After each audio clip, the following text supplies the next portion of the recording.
Halo teman-teman, kembali lagi dengan saya Alexander Eppen. Hari ini saya akan membahas beberapa pelajaran tentang perencanaan keuangan, dan salah satu pelajaran yang paling menarik menurut saya adalah tentang kekayaan. Banyak orang berpikir kalau kaya itu adalah dia punya aset banyak, yang penting duitnya banyak, dia sudah dibilang kaya. Nah ternyata teman-teman, orang kaya sama kita atau teman-teman itu belum tentu mereka lebih kaya, belum tentu kita lebih kaya. Kenapa? Karena di dalam pelajaran perencanaan keuangan, kekayaan itu adalah aset dikurang utang. Nah, banyak orang tidak pernah tahu tentang hal ini. Ketika saya belajar tentang perencanaan keuangan, ternyata aset dikurangin utang adalah kekayaan bersih. Nah, apa aja sih teman-teman yang dimaksud dengan aset? Aset itu ada 3 jenis teman-teman. Aset liquid, aset investasi, dan aset penggunaan pribadi. Nah, aset liquid ini bicara tentang aset yang bisa kita cairkan dengan cepat. Misalnya contoh seperti rekening koran, tabungan, deposito. Nah, itu bisa disebut dengan aset liquid. Aset investasi apa? Seperti portfolio saham, atau misalnya teman-teman punya franchise atau punya simpanan untuk dana pensiun, itu disebut dengan aset investasi. Aset penggunaan pribadi bisa disebut seperti rumah, mobil, atau misalnya teman-teman punya koleksi barang-barang yang berharga, itu bisa disebut dengan aset penggunaan pribadi. Nah, aset ini di total semua itu adalah aset kita teman-teman. Nah,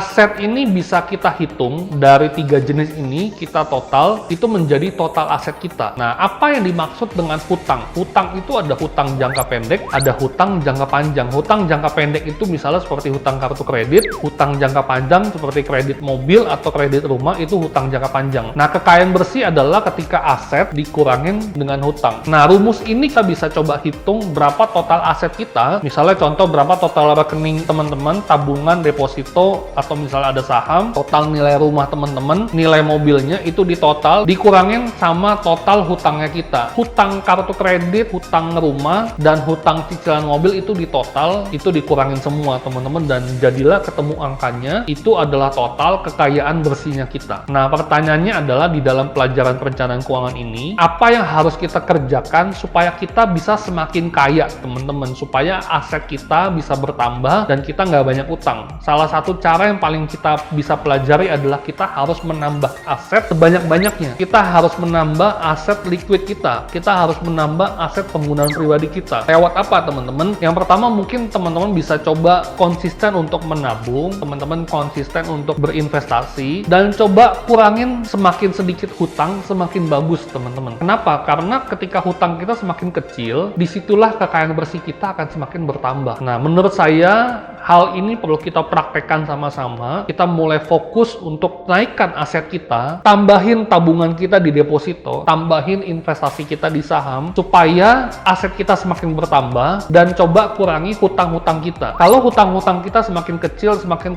maka disitulah kita ketemu kekayaan bersih kita yang semakin besar. Jadi jangan seneng dulu kalau asetnya banyak tapi hutangnya banyak. Nah teman-teman, kalau nonton video ini, coba teman-teman mulai hitung berapa aset teman-teman, berapa hutang teman-teman, dan coba dikurangin dan ketemu angkanya. Disitulah teman-teman bisa tahu berapa jumlah kekayaan teman-teman. Oke, di dalam pelajaran ini kita bisa coba praktekkan sama-sama. Teman-teman bisa tulis di kolom chat berapa jumlah kekayaan teman-teman, dan semoga ketika teman-teman nonton video ini, teman-teman bisa semakin berinvestasi, semakin rajin menabung, dan teman-teman bisa mengurangi hutang-hutang kalian. Thank you teman-teman, sampai jumpa di video berikutnya.